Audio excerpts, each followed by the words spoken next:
Yes. And part of your duties is to oversee the conduct of investigation, correct? Tama po. You're also authorized to issue subpoenas for the production of witnesses and documents, correct? Correct, tama po. Very well. Now, the NBI conducted an investigation following the November 23, 2024 press con, am I right? I'm aware under the report that there was a subpoenaed issue, Okay. but I have no personal All right. knowledge on the issuance. Okay, we'll go there in a while. But this investigation was documented in the 2 affidavits of investigation, correct? That's correct. And did you read and understand these 2 affidavits of investigation? I read the affidavit of investigation which was forwarded to the Department of Justice, which is dated February 11. Okay. So, as part of that investigation, will you agree that individuals were subpoenaed? There were individuals subpoenaed. More or less 10 Your Honor? subpoenas? Your Honor, please. Counsel for the panel of prosecutors. Rather, the lead prosecutor is recognized. Your Honor, the witness was appointed as NBI Director only in February 2026. His testimony with respect to the first investigation will only be based on records. Your So Honor- if it will go into the detail of the investigation, I'm afraid, Your Honor, he is not competent as he has no personal knowledge about the first investigation, Your Honor. To begin with, asked and answered, and the witness was about to answer if he knows, given that he is the superior, current superior of this agency, and I presume that he has kept himself abreast of what happened in his agency prior to his assumption in February of 2026. Witness may answer if he knows.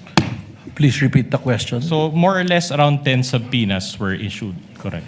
If you know. Well, I cannot count, All right. but I know that their personality is subpoena. Okay, very well. Now, these people were asked to appear before the NBI, correct? Yes, that is the very purpose of the subpoena. Okay. Now, these appearances were on various dates in November and December of 2024, correct? If you know. I cannot recall Okay. exactly. Now, if you know also, some appeared while some did not.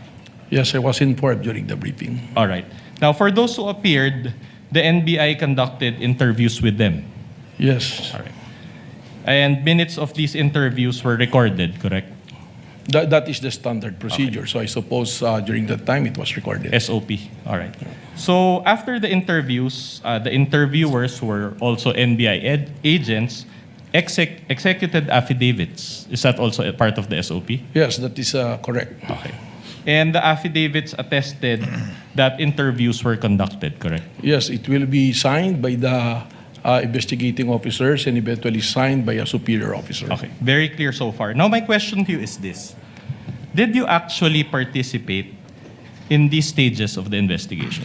Your That is Honor? very impossible because I'm not yet a director at that time. Okay, that's okay. Are you aware that a subpoena was issued to VP Sara? Yes, I was informed.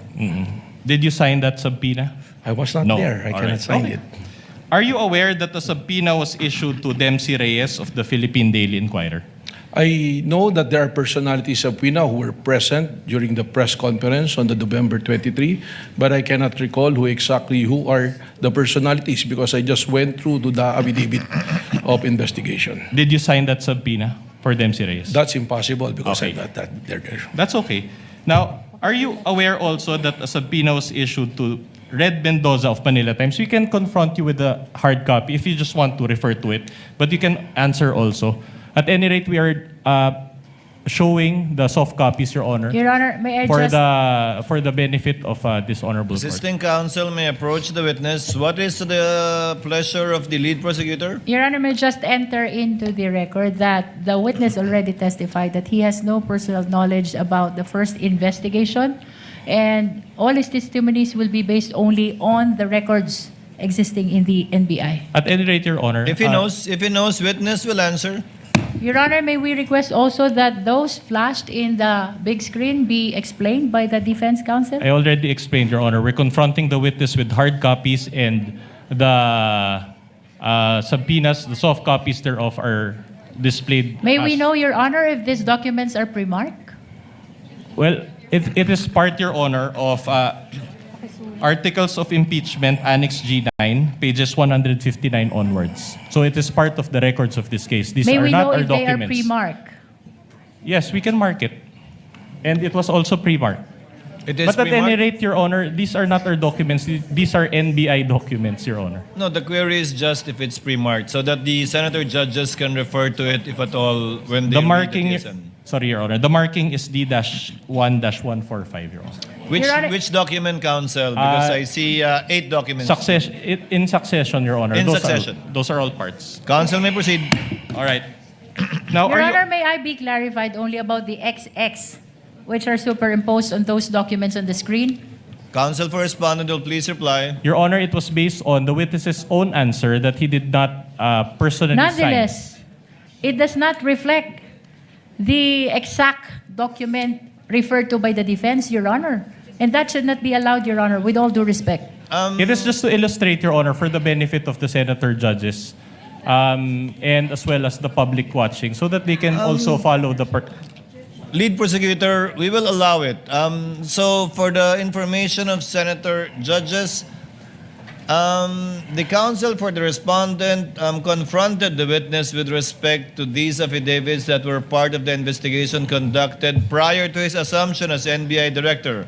And the witness simply stated that he has no personal knowledge with respect to the execution, or due execution rather, of these 2 affidavits thus far out of, I presume, 10. More, May I comment, Mar- Your Honor? The lead prosecutor may register her comment. May I know what is wrong with just presenting the exact document instead of those which are marked with XX? Your Honor, I'm afraid it will give a wrong impression to the viewing public that those XX has something to do with inability, perhaps, or whatever impression it may give to the witness with respect to the to attending to the subpoena, Your Honor. Short May we rejoin- just remove those XX? We don't mind if they flash the documents, but it should be an exact reflection of what the document is. short rejoinder, Your Honor. No need for a rejoinder. Court is ruled, and the court notes the observation, manifestation, and objection of the lead prosecutor. Again, I think it's quite plain that these are documents that the witness cannot or does not have personal knowledge about because he was not yet the NBI Director. Counsel may proceed. Witness may answer. All right, I'll move on. Are you aware that the subpoena was issued to Red Mendoza of Manila Times? I'm aware that there is a subpoena, but on the actual issuance of the subpoena at that time, that will be impossible to be aware of because I'm no longer I am So- not yet the NBI Director. So in short, he did not sign it. I did not All right, sign. okay. I think it was Okay, signed that- by Glenn Ricarte. All right, that's enough. Okay. Now, are you aware also that the subpoena was issued to Bons Magsambol of Rappler?